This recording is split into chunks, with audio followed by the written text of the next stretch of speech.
আসসালামু আলাইকুম, সবাইকে আরও একটি নতুন ভিডিওতে স্বাগত।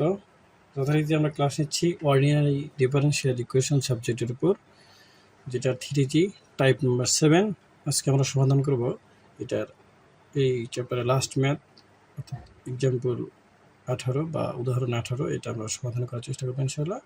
এই অঙ্কটা আসছে আমাদের ন্যাশনাল ইউনিভার্সিটিতে 2021 সালে। বলছে dy/dx plus x sine 2y equal to x cube cos square Y.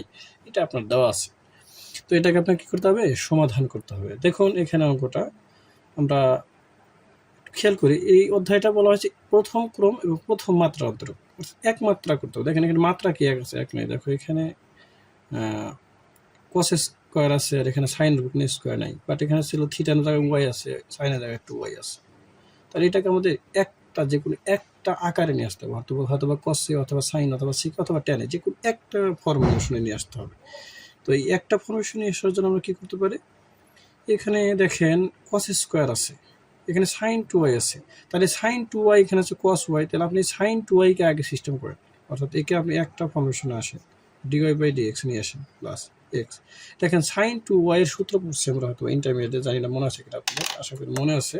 সেটা হলো যে সাইন 2y এর সূত্র হলো cos y sine y, two into cos y sine y. সূত্রটা হলো কি 2 into cos y sine y বা 2 into cos theta into sine theta. এখানে থিটা জায়গায় ওয়াই আছে, তাই আমরা ওয়াই বলতেছি। ওকে, তাহলে ওই সূত্রটা আপনি এখানে অ্যাপ্লাই করেন। টুটা যে আমরা সামনে 2 লিখে দিলাম, তাহলে এখানে কি হবে?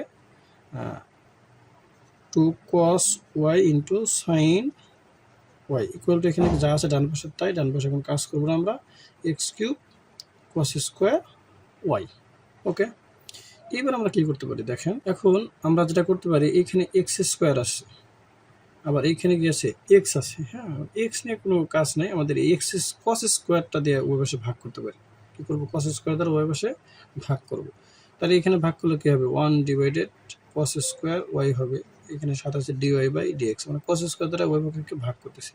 এখানে 2xটা আমরা সামনে লিখে দিচ্ছি, একটু 2xটা কী করলাম? সামনে লিখে দিলাম 2x। ওকে, এখানে আছে কি? Cos y sine y divided কী দিয়ে ভাগ করতেছি আমরা? কস স্কোয়ার দ্বারা ভাগ করতেছি। তাহলে এই পাশে আছে কি? X cube cos square y ভাগ করতেছি কি দ্বারা? কস স্কোয়ার ওয়াই দ্বারা ভাগ করছি আমরা। ওকে, তাহলে এই পাশে আমি একটু লেফটে লিখি। তাহলে 1/cos স্কোয়ার মানে কি? সেক স্কোয়ার থিটা, এটা আমরা নর্মালি জানি সবাই ইনশাল্লাহ। এখানে কি আছে? dy/dx আছে প্লাস, এখানে দেখেন একটা কস, এখানে আছে দুইটা কস, একটা কস কাটা যাবে, কি থাকবে? একটা কস ওয়াই থাকবে। Sine theta by cos theta সূত্র কি? Sine theta by cos theta সূত্র ট্যান থিটা, তার আগে আছে কত আমাদের? 2x আছে। তাহলে sine y by cos y মানে কি? ট্যান ওয়াই হবে। এখানে কস স্কোয়ার কাটা যাবে, থাকবে কি? এক্স কিউব বিদ্যমান থাকবে আমাদের। আশা করি এতটুকু পর্যন্ত আপনারা ক্লিয়ার। আচ্ছা, এখন আমরা দেখেন এইখানে ট্যান আছে, এইখানে সেক আছে, এখানে দেখেন কোনোভাবে ওয়াই এর জায়গায় ট্যান নিয়ে আসা যায় কিনা, এই বিষয়ে আপনি একটু চিন্তা ভাবনা করবেন। এখানে দেখেন ট্যান নিয়ে আসা যাবে, কারণ আমরা জানি যে এই dy/dx অর্থাৎ সেক স্কোয়ারকে যদি আমরা কী করি? ডিফারেন্সিয়েশন করি, তাহলে আমরা পাই কি? সরি, একটু ভুল লিখছি। যদি আমরা এই ট্যানকে ডিফারেন্সিয়েশন করি, অর্থাৎ ট্যান এক্সকে যদি আমরা কী করি? ডিফারেন্সিয়েশন করি, তাহলে আমরা কি পাই? ট্যান ওয়াইকে ট্যানকে ডিফারেন্সিয়েশন করলে পাই সেক স্কোয়ার, ট্যানকে ডিফারেন্সিয়েশন করলে কি পাই? সেক স্কোয়ার পাই। সো এখানে ট্যান স্কোয়ার সেক স্কোয়ার আছে, তাহলে এখানে আপনি কি লিখতে পারবেন? লিখতে পারবেন ডি ট্যান ওয়াই, থিটার জায়গায় ওয়াই আছে, বসায় দিলাম। এইটা দিলে আপনি কি ট্যানকে ডিফারেন্সিয়েশন করে পাবেন কি? Sec square. তাহলে দেখেন আপনার কিন্তু কাঙ্ক্ষিত যে আকার সেটা চলে আসছে। এটা আপনারা দেখেন সবগুলোতে tan y equal to x cube. দেখেন এর মাত্রা সমান, এটাও যে চলুক এটাও একই চলো। সো আপনি যে জিনিসটা চাচ্ছেন, যে এক ক্রমের প্রথম মাত্রা অন্তরক সমীকরণ যেটা চাচ্ছেন, সেটা কিন্তু আপনার আকার চলে আসছে। সো আপনি এটা এখন লিখতে হয় যে আগের মতো লেখেন যে একটি ট্যান ওয়াই চলকের dy/dx প্লাস px সমান কিউ আকারের অন্তরক সমীকরণ, যেখানে p সমান কত? 2x, q সমান কত?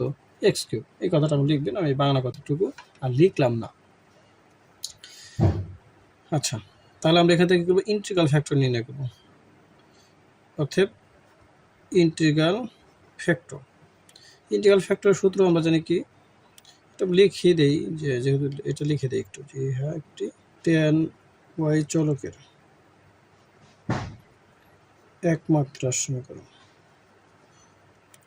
একমাত্রার সমীকরণ একটু সংক্ষিপ্ত লিখিয়ে দিলাম। তাহলে ইন্টিগ্রাল ফ্যাক্টরের সূত্র আমরা জানি ই এর পাওয়ার কত, পি ডি এক্স। আচ্ছা, ই এর পাওয়ার পি, পি মানে কত দেখেন, এটা tan y এর সমীকরণ, তাহলে tan বাদে কি আছে, 2x আছে, তাহলে 2x হবে, সরি 2x, আর কার সাপেক্ষে, dx এর সাপেক্ষে সমাকলন। এখানে আপনি দেখেন এই 2 হলো কনস্ট্যান্ট, 2কে বাইরে রাখা যায়, x, তাহলে x থাকে, তাহলে x ঠিক হলে কি হয়, মূল পাওয়ারের সাথে, আচ্ছা আমরা একটু পরে বার করে দেব, ওকে এটা লিখলাম। এখন আমরা যদি করি তাহলে 2 আছে, মূল পাওয়ারের সাথে 1 যোগ হবে, তার দ্বারা কি হবে, ভাগ হবে, 1 এর সাথে 1 যোগ করলে 2, 2 দ্বারা ভাগ, এটা কাটাটি যায়, তাহলে অ্যান্সার থাকে কত, 2 two the power XS square. Integral factor কি, 2 two the power XS square. একবারে ভেঙে ভেঙে করে দিলাম, আশা করি বোঝার ক্ষেত্রে আর কোনো সমস্যা থাকবে বলে আমার মনে হয় না। এবার আমরা জেনারেল সলিউশন বা সাধারণ সমাধান নির্ণয় করব। তাহলে এখানে আপনি যে সাধারণ সমাধান, সাধারণ সমাধান আপনি লিখতে পারেন সুতরাং সাধারণ সমাধান, বা সুতরাং যে জিএস বা জেনারেল সলিউশন, আপনি যেটা ইচ্ছে লিখতে পারেন, দিস ইজ নট রাইট।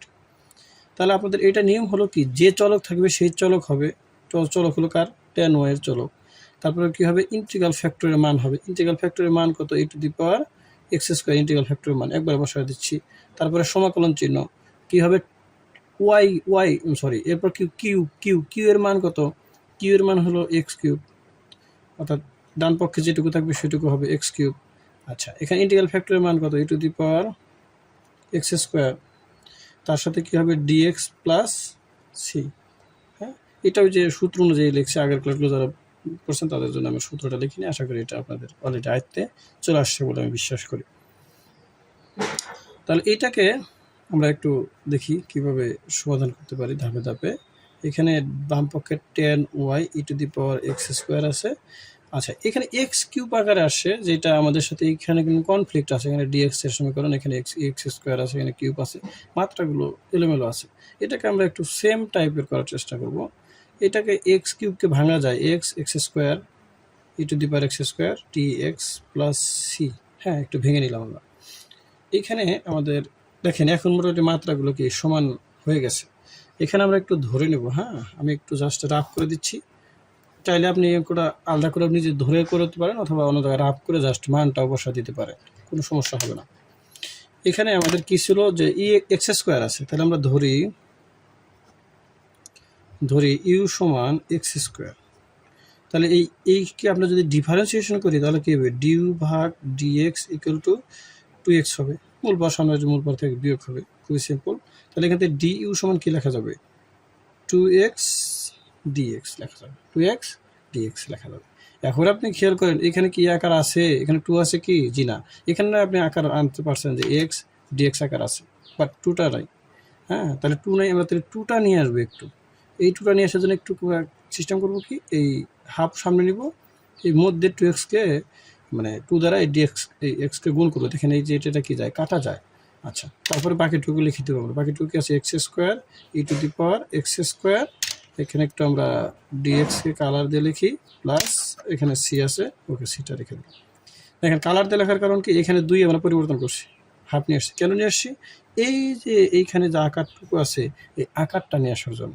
এখন দেখেন আপনার হয়ে গেছে 2x dx। তাহলে আপনি এখানে যে মানগুলো ধরছেন এই মানগুলো বসান, হাফ আছে সামনে থাক, 2x এক্স স্কোয়ারের মান কত, এক্স স্কোয়ার মানে কি ধরছে, ইউ ধরছি, তাহলে এখানে কি হবে, ইউ হবে। আচ্ছা, e to the power x square, তার মানে ই টু দি পাওয়ার ইউ হবে। এখন দেখেন যে ডিএক্স আর 2x, অর্থাৎ 2x dx এর মান কত, 2x dx এর মান কত, ডিইউ। তাহলে এখানে কি লিখেন, ডিইউ প্লাস কত আছে, সি আছে। আশা করি কোনো প্রকার সমস্যা হয়নি, আপনারা পরিষ্কার ধারণা পেয়ে গেছেন। ওকে, আমি একটু সাইড চেঞ্জ করতেছি এখানে, ওকে ও নিচে জায়গা আছে, ওকে লিখতে পারছি। ওকে, এইখানে হাফ আছে, আমরা হাফ লিখে দিলাম। ওই যে আমরা সূত্র করছিলাম ইউ ভিকে যদি আপনি ডিফারেন্সিয়েশন করেন, সূত্র হলো কি, যে ইউ ভি থাকবে মাইনাস সমাকলন করতে হবে কাকে, আপনার ভিকে, হ্যাঁ সমাকলন করতে হবে ভিকে প্লাস সি, কার সাপেক্ষে, এই ডিউ এর সাপেক্ষে করতে হবে। আচ্ছা, তাহলে এইখানে আপনার কি থাকবে, আচ্ছা আমরা একটু ওই পাশে চলে যাই, পাশে দেখা যাচ্ছে না খুব বেশি ভালো।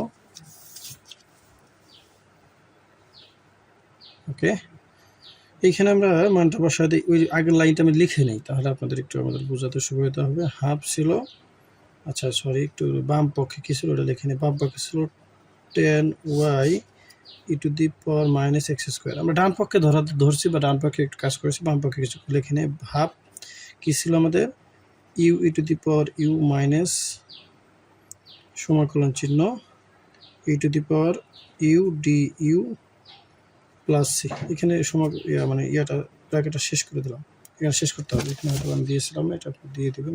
প্লাস সি ছিল, ওকে ওকে। তাহলে আমরা এখানে যে 10y e two the power minus x square এটা আছে থাকবে। এখানে চাইলে আপনি যে এক্স স্কোয়ারে যা ইউ বসাইতে পারেন, বাম পক্ষে কোনো কাজ করবো না, সেজন্য বাম পক্ষে আমি চেঞ্জ করি নাই।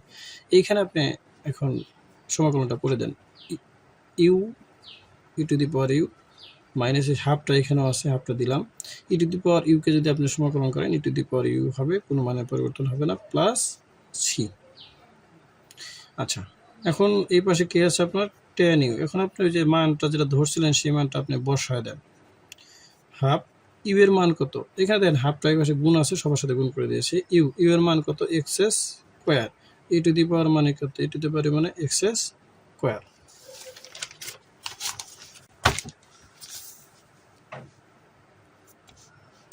ওকে, এখানে চিহ্ন কি, minus half e to the power u মানে কত, এক্স স্কোয়ার প্লাস সি। এখন খেয়াল করেন আপনি, এখানে মাইনাস আছে সবার সাথে, একটু মিস্টেক করে ফেলছি, দেখি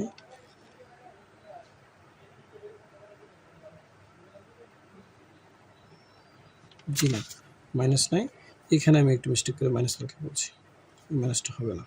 ওকে, এখানে মাইনাস হবে না, কোনো মাইনাস নাই।